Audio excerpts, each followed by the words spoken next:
Soft skills. Bonjour à tous. Aujourd'hui, je vais faire une présentation sur les soft skills. J'espère que ça vous plaira. Qu'est-ce que les soft skills? Qu'est-ce que les hard skills? Quelles compétences sociales et quelques exemples de soft skills qui démontrent vos qualités de communication et les plus recherchées en entreprise et comment présenter les soft skills dans mon CV.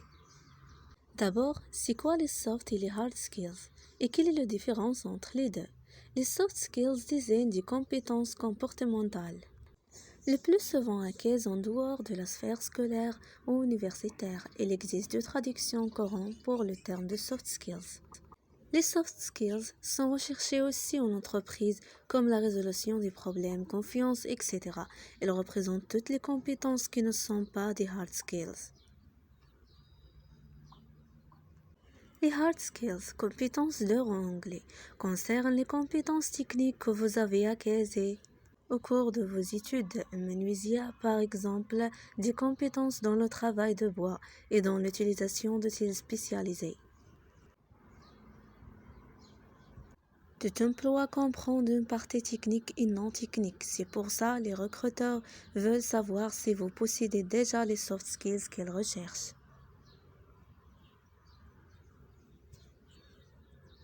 Voici quelles compétences sociales ou soft skills que recherchent les recruteurs et qu'il faut mettre en valeur dans votre CV. Premièrement, communication. Voici sans doute la compétence sociale la plus importante. Savoir communiquer aussi bien au niveau de fond que la forme. Mais aussi savoir d'écouter. Cette compétence revêt en réalité une infinité de facettes. Certains savent présenter leur idée clairement, d'autres savent bien les enrober. Les premières feront de bons chefs, tandis que les seconds de bons vendeurs. À vous de choisir ce qui vous correspond et ce qui est recherché pour le poste. Voici quelques exemples de soft skills démontrant vos qualités de communication. Présentation orale, présentation claire des idées, convaincant, et etc. Leadership.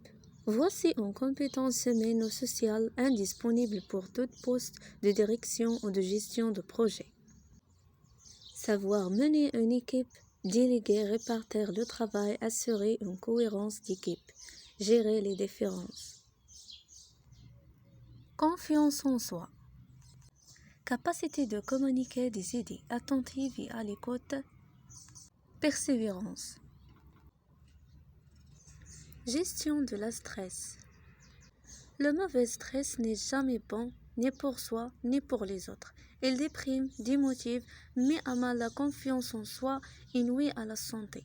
La capacité à gérer le stress assure que vous résisterez aux premières tempêtes pour atteindre le rivage sans problème. Esprit de travail d'équipe. Quel que soit le poste, il est clé de pouvoir bien travailler avec les autres, même lorsque vous avez des vœux différents. Cela requiert d'être à l'écoute, d'être respecté des idées des autres et de communiquer. En particulier lors des moments difficiles, de faire confiance aux autres et d'être digne de confiance. Passion, motivation et enthousiasme. Les employeurs recherchent des personnes qui apporteront une attitude positive au bureau. Ils veulent des employés qui auront du plaisir à être présents et avec lesquels il est agréable de travailler. Adaptabilité.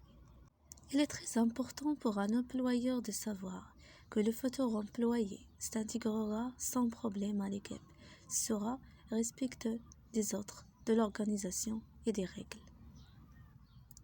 Ouverture de l'esprit et curiosité. Un esprit curieux et ouvert est un atout pour une entreprise car il apportera de nouvelles idées ou de nouvelles perspectives sur les problèmes que rencontre une société. Il pourrait même découvrir de nouvelles opportunités.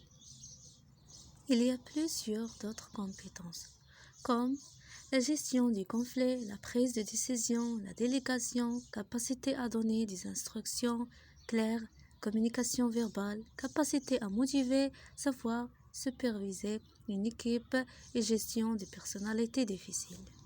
Maintenant, comment présenter les compétences dans mon CV? Il y a 3 manières de faire ça. Intégrez vos soft skills dans le résumé de votre CV.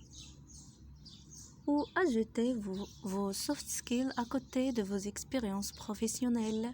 De cette manière, vous faites le lien entre vos expériences et les soft skills utilisés ou développés dans un contexte précis. Ou mettez les soft skills dans la rubrique Autres compétences. Enfin, les soft skills doivent également se manifester dans tout votre CV, sans que vous avez toujours besoin de les décrire par des adjectifs. Un bon moyen de mettre en valeur certaines compétences sociales est dans la rubrique Loisirs et centres d'intérêt de CV. Merci.